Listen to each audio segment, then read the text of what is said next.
Hello everyone, a few collection editions to go over today, and probably be the last time you see me for a little while, because the first one we'll look at came to my door 5 minutes ago.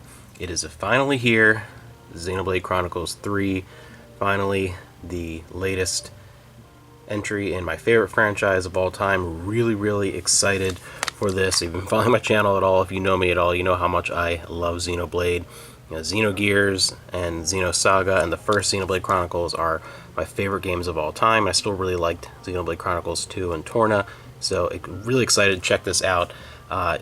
This is an obvious, like, I knew as soon as this was announced this is going to be my game of the year before I even put it in.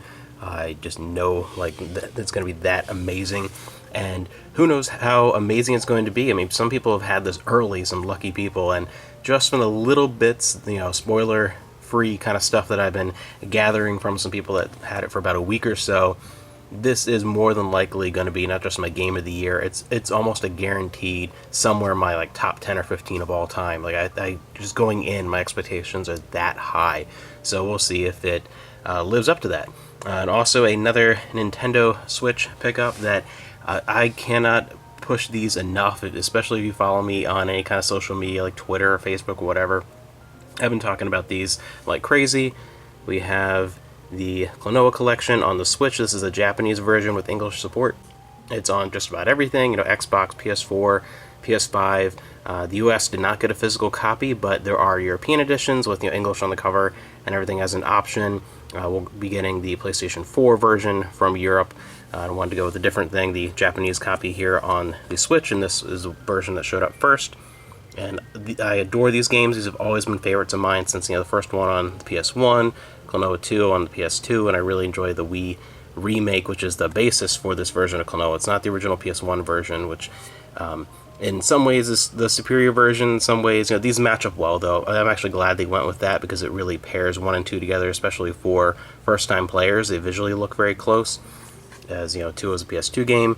These are amazing. I got this actually early last week, so I wanted to play through before Xenoblade came, and thankfully, great platformers, but they're not super long, and I've played them so many times that I played through both of them on the Switch, using the Pro Controller up on the projector, and didn't have a single gameplay issue. I think they're really great, faithful ports, just amazing, and I can't believe that we're more than likely getting a Klonoa 3, because these have been getting a lot of support, and no matter what you have, you're going to be able to grab a copy of these games, and I cannot suggest them highly enough. They are some of the greatest platformers ever made. Klonoa should be up there with the likes of Crash and Spyro and Mario and Sonic as far as huge 90s, early 2000s, mascot, platformer icons. And it's crazy, he never really was, even though the series kept trickling along. I hope we really get then a collection. It's going to take a while for number 3. I'm really hopeful that in the meantime we'll get a collection of maybe the Game Boy games, or the PS1 spin-off, or long shot would be like the Wonder Swan game, but maybe like a Klonoa Legacy collection of all those handheld games in the meantime, and then a Klonoa 3. It's really cool. This is actually coming back and has a future. So 2 amazing Switch pickups there.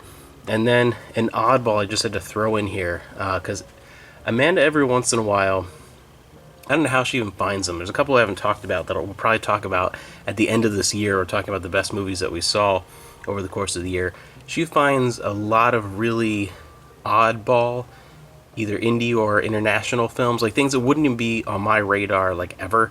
And it's really a fun trip sometimes to find some of the stuff. Some of it is just not my kind of thing, but sometimes they're more successful. Just stuff that would never be on my radar, like this. An aromatic comedy. We have Elixir of Love, and this is... I went in pretty much blind. She knew about this, was curious about it, and pre-ordered it, and I saw that she had ordered. I'm like, what the heck is this? And she wouldn't tell me, and I went in blind, and that's the way to go in, as far as just knowing the basic little premise. That's all you really need to know going into this.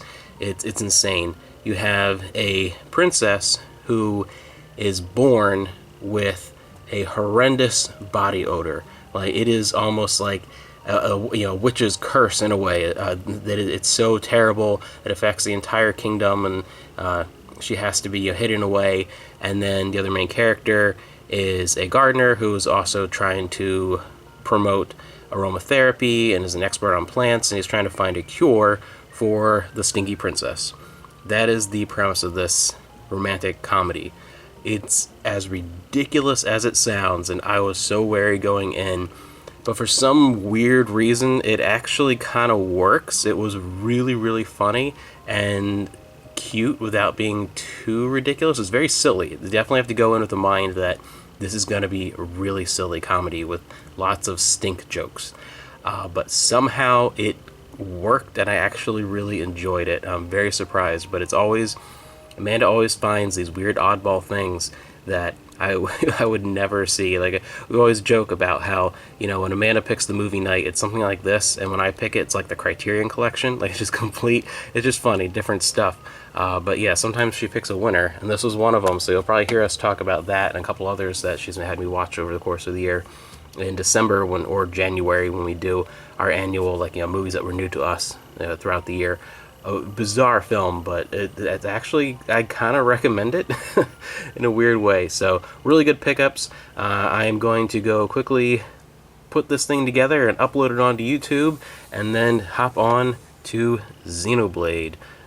Yes, this will be, I'm happy that it's the weekend. I'm happy that I'm going to be getting into this, because from everything I'm hearing too, this is going to be one of the longer ones. This is my first playthrough. I'm expecting playtime to be closer to like Xenoblade Chronicles X level, so I have really high expectations for this, and this is going to be the next couple of months worth of gaming for sure.